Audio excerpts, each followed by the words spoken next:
Man, I love that song. I wish we could listen to more. Your breakthrough. Are you ready? This is your season. I refuse to come out on the other side of this pandemic and look the same and feel the same. It's your mindset. God got something. This is your opportunity to really grow. This is the opportunity to be the best version of you. God, just thank God. You might well start shouting now because you know what? Your breakthrough is coming. I just thank God for that. Thank God for allowing me to be here. Thank God for this amazing friend, my pastor, and your president. And thank you for North Central University for allowing me to be here. God is so good. Is he good? Yeah. He is powerful. I just thank him for that. And I wore my medals. I felt like I was running to the Olympics. I felt like I was at the Olympics coming up in here excited. But I just thank God for being here. Thank God for this platform. And I'm from a family of 20, as you can see up on the, but listen, I got 8 brothers that preach. My dad, I'm a PK kid, but I am not a preacher. No way, Jose, I'm not a preacher, but I'm just here to share with you and just remind you of your greatness, to remind you to be bold and powerful. Because, and I want you to know, faith above fear. For the little time I got this morning, talk about faith above fear. Are you ever afraid? Do you ever have fear? It's like, but faith can supersede that fear. We were not created to live in fear. We were not created to live in fear. And I just thank God for my family, my siblings, and my father was a minister, and my dad there are times my dad traveled a lot, and he pastored 5 churches at one time. I don't know if you knew that, Pastor. 5 churches at one time. And he'd travel, and he would come home and wake us up, and we would have family devotion. It's like Sunday we had church, and I'm like, why are we having church on Monday too? Monday, some on Tuesday, some on Thursday. I'm like, and we would get back to school, and we've missed out on a lot of things. They said, where were y'all at? Oh, y'all was at prayer meeting. I'm like, Lord, why do we have to go all this church? Can we make it in without all this? But I'm glad that my mom and dad was faithful. And I'm glad that my dad didn't stop at 15. I'm the 16th child. If they had stopped at 15, I would have been left out. So I'm glad the Spirit spoke to them to have another one at 16. I'm the 16th of 20. And just thank God for my parents and for giving us an amazing foundation. And you all young. I'm like probably 3 times at least twice your age. And this is where you get the foundation here. And it may not seem like it, but my dad going to church and our family devotion was solid in my life. And it is what propelled me. And I know I don't have as much time this morning, but 3 things my dad talked about: faith, attitude, and character. And things that he always talked about having your faith. And he always talk about just like your faith got to be bigger than your fears. And fear can paralyze us. It can keep us. And in this circumstance, we know we're in a situation. But I'm here to remind you, you don't have to look like the situation. You don't have to look like, what you're going through. And I want to share, I know that God had ordered my footsteps, and I want to share that the things that I've been blessed to do, as you saw in the video, playing the Olympics and playing the World Championship and do all the things I've done. I had fear set in a couple months ago, and I was like, Lord, I was in a car accident in 85, and we were headed to church. And I was sitting in the back seat, and my dad, I remember sitting in the back, and my dad got ready to make this left turn. And I remember seeing this 18-wheeler come, and I was like, Dad, go, Dad, go. And I'm like looking. The 18-wheeler swerved to try to keep from hitting us. It hit the back of the car. The door came off. The car spun around supposedly like 3 or 4 times. And they looked for me. My dad was driving. My sister was in the front. They looked for me for about 15 minutes. And they couldn't find me. They finally found me in a ditch. And my head was laying on a Bible, as if someone had placed it there. The helicopter came. They helicoptered me and my dad said, that's him being a pastor. He said, Lord, I'd rather you have taken me than taken my daughter. They didn't know what was going on. But God had his hedge of protection around me. Listen, he said, your little nappy head self ain't going nowhere yet. I got too many mountains for you to climb and too many valleys for you to go through. I got too much work for you to do. So I went to that. I took a video the other day, and I sat there, and I videoed the spot. I said, God, 35 years ago, you took me to that spot 35 years ago at this spot. And I said, you spared my life. You gave me another lease on life. And so all this fear, I'm thinking like, and then you allow me to play basketball. You allow me to travel to over 30 different countries. You allow me to do these amazing things. I was thinking like, what is it that you want me to do now? And thinking about, because I do motivation speaking. I have my books and I travel and I speak. And I said, Lord, I haven't gotten the contracts. I have a lot of my business that stopped. And so I said, that moment, Pastor, I said, instead of thinking about what I didn't have, what do I have? So I shift my mindset. I shift the atmosphere in my mind and say, you know what, devil, you might well move out my way because you're not going to make me think that I've lost. And so in my mindset, he said, this is your season. This is your season to grow. This is your season to be the best version of you. This is your season to plant a harvest, to plant seeds to get a harvest. And I said, Lord, and I just got up from this spot. I said, 38. I said, Lord, because in Philippians 1:6, he said, be confident that I who start a great thing shall finish it. I said, Lord, you started something 38 years ago, and I know you're going to finish it. And I was thinking about, I said, Lord, thank you for that deliverance, because I was bound for a little bit. And I said, God, thank you for giving me the mindset to help me rise above it and know that. He said, my word said, be still. And don't just think about, don't be still and wonder. He said, be still and know that I'm still God, and in spite of what it looks like. In spite of what it looks like. So I spoke to the devil. I said, devil, you might well flee from me. I resist you, and you might well go back where you came from, because I cannot lose with the stuff that I use. And that's having God in my life. And I just thank him for that, and just being able to rise above fear. And the verse that I love, I used to have it written on my shoes, Pastor Scott, 2 Timothy 1:7, the peace I give is not as the world give it. So in spite of all this stuff going on, that peace that surpasses all understanding, that peace of mind. And what has helped me, like one of my college coach, she coached me in Auburn. She was assistant coach. Joanne McCauley. She coached at Duke for about 15 years. She just finished coaching, and she's writing a book. She reached out to me. She said, Ruthie, now I know what I saw something in you 30 years ago when you came to Auburn. She said, there was something different about you, not just the basketball. I said, maybe it was my Jerry curl. She said, no, not the Jerry curl. That was different. She said, there was something different about you that was just, I wanted. It was something about you. I said, it doesn't matter how mean the coach was. It doesn't matter the circumstances. She said, you just had this something about you, this peace that you have. And then as my career evolved, and she was, some of the things I've had to go through, she said, you got this peace of mind that, like, she said, I want some of that. So she's writing a book right now, and she's doing a chapter on faith. And she said, I want you to be in that chapter, because she said, I finally got this. And she said, I can't even imagine. I think I don't know if she got let go or something happened. She said, I couldn't even dealt with this situation without having a peace of mind. And she said, it reminded me of you. And so just thinking about that peace that surpasses all understanding. So in spite of the circumstances, knowing that peace,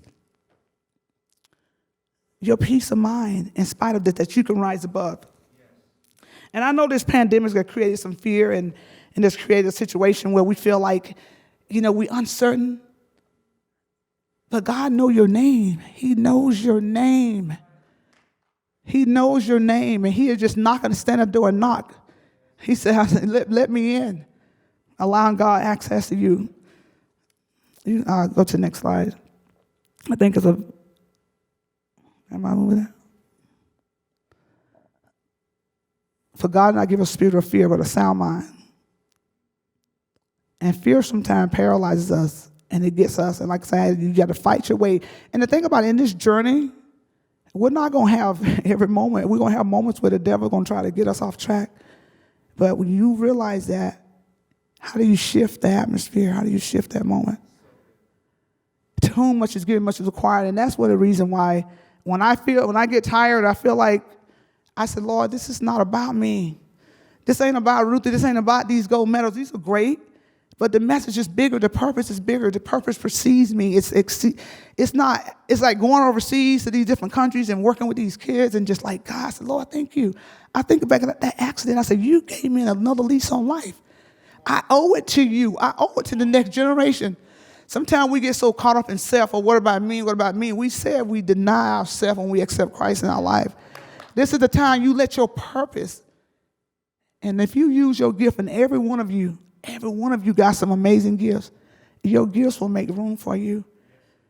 It will make room for you and put you before great men, amazing people that you're going to impact and that you're going to change their life. I mentioned a little bit in the other session about this lady that called me after 25 years and said that you impacted my daughter so much. She said, you went extra. Not saying anything about the other girls, but you went extra, and you know, the time was up and you almost missed the bus. I said, yeah, that sounds like me. You were trying to get signatures for my team, and you took the book, so I'll give it to you tomorrow. And I took it to the hotel, and I got all the girls' signatures. And she said, you could have just like, I ain't got time. And she said, you went the extra mile, you did that. And I saw you at that game, and you came back with a whole book of signatures. She said, y'all was bigger than life then. She said, that meant so much to me. And I said, you know what? I said, because it wasn't about me. She said, you never mentioned anything about Jesus. You didn't preach to us. She said, but I knew there was something different about you. She said, I knew there was a light in your life. And she said, from that moment, that moment changed her life. All the years when she would have a tough time in life or a challenge, she would think about Ruthie Bolton. She went the extra mile, that I must be somebody. And so that moment I edified her, that changed her life forever. You will be amazed at if you use the gifts that God has given you, the light that you give people. Because sometimes you might be the only Bible somebody get to read for that moment. You may be the only Bible somebody may read. On the slide, it shows a field. I grew up in the South. I grew up in a field. We plant collard greens, corns, okra. I don't really like okra too much. Hey, but if you like a farmer, plant it. If you didn't plant, and if you didn't plant seeds, you can't expect a harvest. You can stand by the field and look until the cows come home. My kids ask me, what you mean by when the cows come home? You can look, but you are not going to get a harvest. But if you plant collard greens, you expect to get collard greens. If you plant corn or you sow corn, you expect to get that. So this is your season to plant, even when it doesn't look good. This is your season. The Psalms 23 said, Lord is my shepherd, I shall not want. He maketh me to lie down in green pasture. He leadeth me beside still water. He restores my soul. He want to restore your soul. He want you to know that you matter. He want you to know that he is bigger than anything that's thinking about trying to happen. The mindset, shift the mindset. Plant seeds. Don't think about what you've lost. Think about how can I be a blessing? How can I be fruitful? If you're an apple, if I plant an apple tree, I want apples. How can you be fruitful and multiplied? I know you can. That's why I asked myself, Ruthie, how can you grow where you are? You know, Dr. Martin Luther King said, we all want to fly. I may not fly, I'm going to run. If I can't run, I'm going to walk. If I can't walk, I'm going to crawl. As long as I keep moving. As long as I keep moving.